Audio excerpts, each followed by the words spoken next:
Europe 1 Soir. 19h, 21h, Pierre de Villeneuve. Séquence politique jusqu'à 20h avec Adrien Matou. Bonsoir. Bonsoir. Directeur adjoint de la rédaction de Marianne. Bonsoir Louis Alter. Bonsoir Pierre. Journaliste politique au Figaro qui, rappelons-le, fête ses 200 ans toute cette semaine. Et Europe 1 était en direct du Grand Palais ce matin avec Dimitri Pavlenko. Invité politique d'Europe 1 Soir, Andrea Cotarac. Bonsoir. Bonsoir.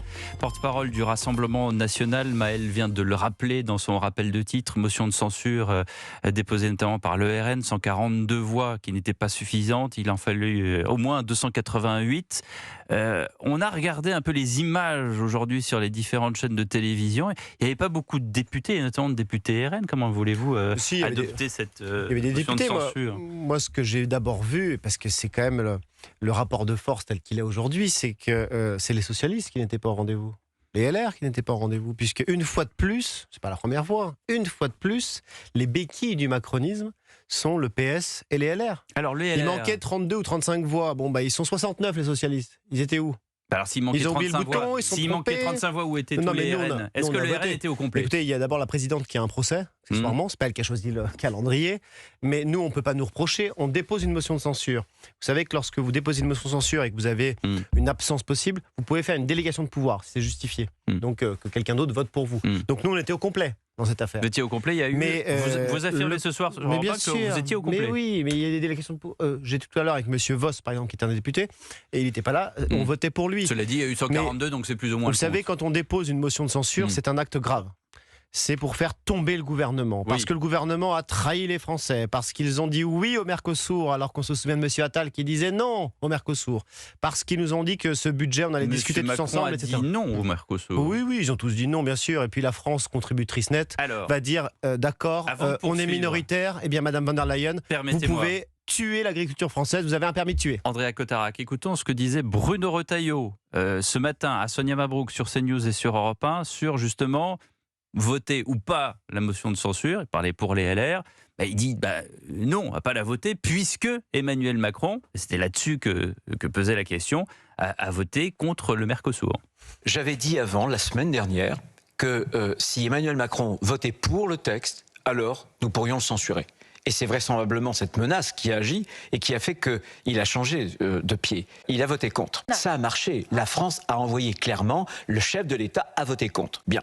Maintenant, ce que je veux dire, c'est que la motion de censure en France, ça n'apporte rien du tout. C'est désormais au Parlement européen que cela va se jouer.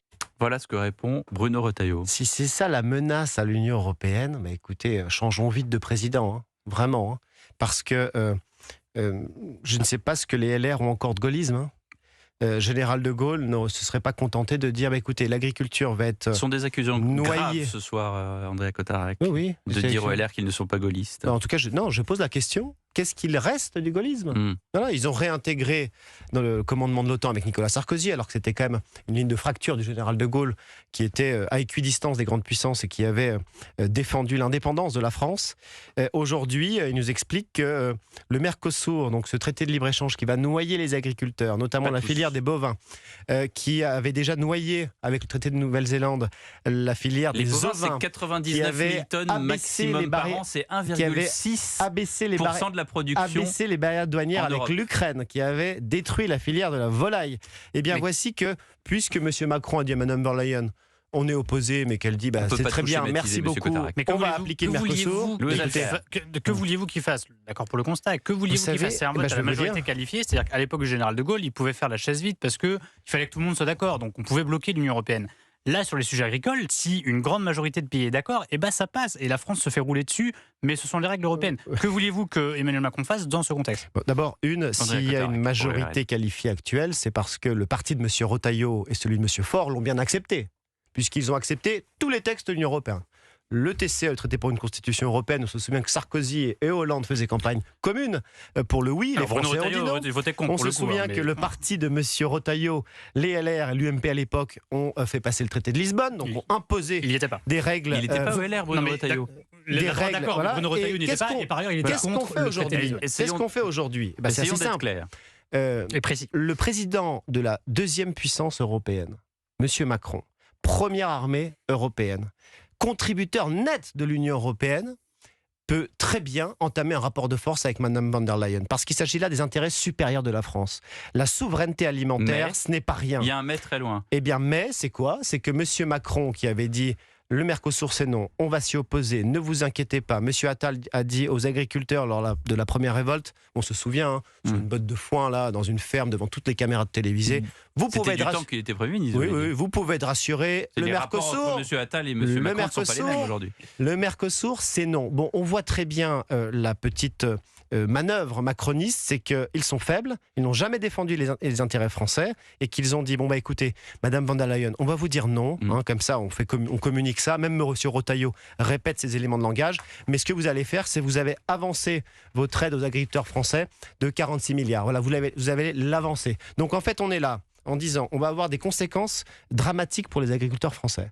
La voiture va à 200 à l'heure contre un mur. Mais rassurez-vous, les services d'urgence sont déjà là. Pas tous, et vous le savez aussi bien que moi, il y a des agriculteurs qui sont contents de l'accord du Mercosur sur certaines filières. Oui, sur quoi? Sur le cognac? Oui, par exemple. Oui, par exemple. Bon, par exemple. Le vin, très bien pour eux. Vin, moi, je suis très opposé au traité de libre-échange parce que j'analyse les grands ensembles aujourd'hui mondiaux. La Chine, les États-Unis, qui se protègent. Ils se protègent. L'Union européenne fait une chose assez absurde. Elle fait des sanctions sur ce qu'elle ne produit pas. Alors elle sanctionne le pétrole, on ne produit pas de pétrole. Elle sanctionne le gaz, on ne produit pas de gaz. Elle fait une taxe carbone sur l'acier. C'est ballot, on ne fait plus d'acier. Non, pour être protectionniste, il faut faire des taxes, des barrières douanières sur ce qu'on produit pour protéger nos agriculteurs. L'Union européenne fait l'exact inverse. On n'a pas face à nous des adversaires politiques, on a des idéologues. L'Union européenne, c'est l'endroit du monde, voilà, le seul, où on a un record de traité de libre-échange en vigueur. 42. Pour Marianne. Là où vous avez raison, c'est que c'est un précédent. En réalité, c'est assez unique ce qui s'est passé, puisque la France se voit imposer un texte auquel son président est opposé, et le vote des députés français, c'était, je crois, 244 sur 245 députés. Donc la représentation nationale a dit son opposition était unanime. Alors, vous avez déposé une motion de censure. C'est vrai que le gouvernement s'est quand même opposé à cet accord. Mais moi, j'ai envie de vous poser la question. Parce qu'il est vrai que la souveraineté de la France sur ce sujet-là est piétinée, voilà. Mais vous-même, au Rassemblement national, vous ne proposez pas de sortir de l'UE. Ce que vous proposez, c'est d'arrêter de respecter les traités européens, parce que les traités européens impliquent qu'on accepte, dans certains cas, que quand une décision est prise à la majorité, on s'y plie. Mais vous avez abandonné la sortie de l'UE, vous avez abandonné la sortie de l'euro, vous avez abandonné toutes ces questions qui, c'est vrai, faisaient peur à beaucoup d'électeurs. Et là, ce que vous nous dites, c'est... La sortie de l'euro, ça n'a jamais fait peur aux électeurs. Là, ça fait peur, ça fait peur aux grands banquiers. Oui, mais non, ça faisait peur au milieu économique. Mais en tout cas, vraiment pas. Sur vous qui êtes un souverainiste, vous avez mis de l'eau dans votre vin pour des raisons sans doute stratégiques. Mais aujourd'hui, ce que vous nous dites, c'est on va pas respecter, mais on va rester à l'intérieur d'un système dont on va pas respecter les règles. C'est quoi la ligne de l'URN? On comprend pas trop. Vous savez, André Cotard. Oui, c'est étonnant parce que ceux qui violent les traités européens en ce moment s'appelle Madame von der Leyen, quand même. C'est-à-dire la présidente de la Commission européenne. Elle viole quasiment quotidiennement les traités européens. De quelle façon? Je vous prends 2 exemples. Elle n'avait aucun mandat pour aller dans le dos des chefs d'État et principalement dans le dos du président Macron, aucun mandat pour aller signer le Mercosur au préalable au Brésil. Aucun mandat. Elle viole des traités. Vous avez vos confrères d'intelligence online qui récemment nous ont expliqué que Madame von der Leyen a imposé à la France un partenariat militaire. Donc vraiment, l'intérêt militaire est un intérêt national. Hein. C'est la compétence des États. Vous l'orthodoxie sur les traités. Elle a imposé ça à la France. Mais elle est hors des traités. Sur quel sujet militaire? Vous voulez le un respect partenariat des de la France avec l'Australie. Un partenariat militaire de la France avec l'Australie. Souvenez-vous aussi les Australiens qui ont l'affaire des sous-marins. mis un petit peu un couteau dans le dos de la France en rejetant ça. Donc vous avez bien remarqué, et je lis Marianne attentivement, vous avez bien remarqué qu'à la tête de l'État, on n'a pas un souverainiste. Vous avez remarqué qu'à la tête de l'État, on a quelqu'un qui valide tous les choix de Madame von der Leyen. Et si vous l'avez remarqué aussi, puisque vous êtes des analystes subtils, on a un plateau de poids lourds dans le journalisme, je dois quand même l'avouer. La flatterie, on ne sait pas comment le prendre. Adrien, serait-vous, vu le petit rectus de M. Cotarac... Non mais ce qu'on remarque, c'est que l'Union européenne, à chaque crise, grappille des compétences étatiques. On a eu la crise financière. Eh bien, la BCE a pris une part énorme du plan de relance avec des États qui sont endettés vis-à-vis d'elle.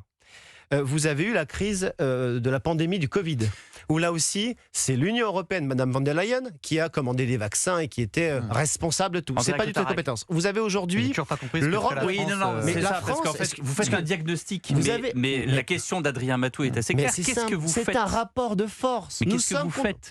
On dit, écoutez, il s'agit de l'agriculture. Il s'agit d'un enjeu principal, stratégique. Qu'est-ce que vous faites ? Je vous réponds. Si je peux faire un sujet, un verbe et un complément, donc je répète. L'agriculture. Désolé, le sujet est important. L'agriculture, c'est important. Madame von der Leyen, vous n'aurez plus de subvention de la France. Sans la France, l'Union européenne ne fonctionne pas. Ne fonctionne pas. Et d'autre part, vous avez en Europe des États qui ont procédé à cela. Je prends le cas du Danemark, qui est l'exemple de M. Retailleau. C'est étrange. C'était dans les propositions sur le budget, ça, l'opt-out. D'arrêter de subventionner l'Union européenne. Le Danemark a dit, écoutez, sur les politiques migratoires, qui est quand même l'un des projets de l'Union européenne, les politiques migratoires, nous, le Danemark, on fait un opt-out, c'est-à-dire qu'on ne respectera pas cet accord-là. Eh bien, le Danemark, ça marche. Monsieur Retailleau est allé au Danemark. Ils ne sont pas sanctionnés ? Pourquoi ils ne sont pas sanctionnés ? Parce que c'est légal. Parce que c'est légal, parce qu'ils ont dit... D'accord. Oui, ils l'ont dit en amont. Mais bien sûr, la Pologne, par exemple, n'accepte pas la Convention européenne de sauvegarde des droits de l'homme et des citoyens dans le traité de Lisbonne. Mais c'est accepté. Pourquoi est-ce que la France, elle, doit se soumettre à tout ? Parce qu'on a Emmanuel Macron à la tête de l'État et qu'il faut vite le changer. Parce qu'elle a accepté avant, à la signature du traité de Lisbonne, comme vous le savez, et donc c'était très très loin d'Emmanuel Macron. Sur le pacte des migrations, ça n'a rien à voir avec le traité de Lisbonne. Le Danemark, les statuts ont été faits avant. Non, mais sur le pacte des migrations... C'est très antérieur. Non.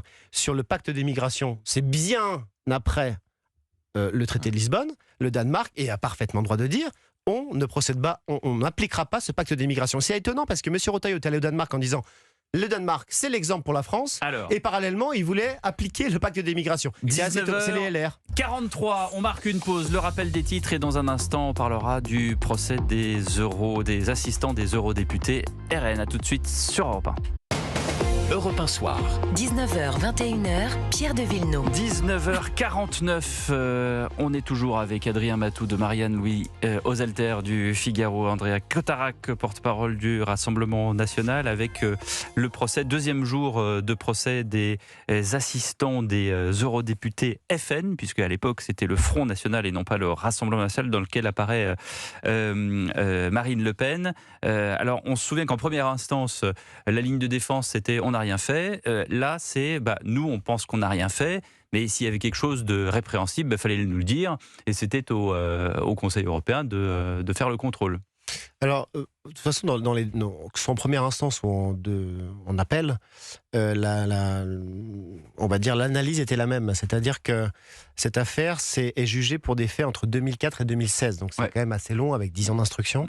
Il y a eu donc d'innombrables contrats qui ont été signés, sursignés. Et moi, je peux vous dire, en tant qu'ancien assistant parlementaire au Parlement européen, les contrats, c'est vous, votre député et le Parlement européen. Et donc, chaque contrat est analysé, contrôlé, vu, signé par l'autorité qui est le Parlement européen. Et donc, ce qu'on dit, c'est que en réalité, tous les contrats qui ont été signés ont été faits de bonne foi. Rien n'a été caché, puisque précisément le Parlement européen était censé les contrôler. Dans cette affaire, d'ailleurs comme en première instance, il n'y a eu aucune intention délibérée de commettre une infraction, ça a été dit, aucun enrichissement personnel pour Marine Le Pen, et aucun emploi fictif, puisqu'ils ont tous travaillé. Ils n'étaient pas aux Maldives en train de bronzer pendant qu'ils étaient payés. Donc voilà, c'est pas un match retour, on n'est pas en Ligue des Champions, c'est un appel. Marine Le Pen est à nouveau présumée innocente.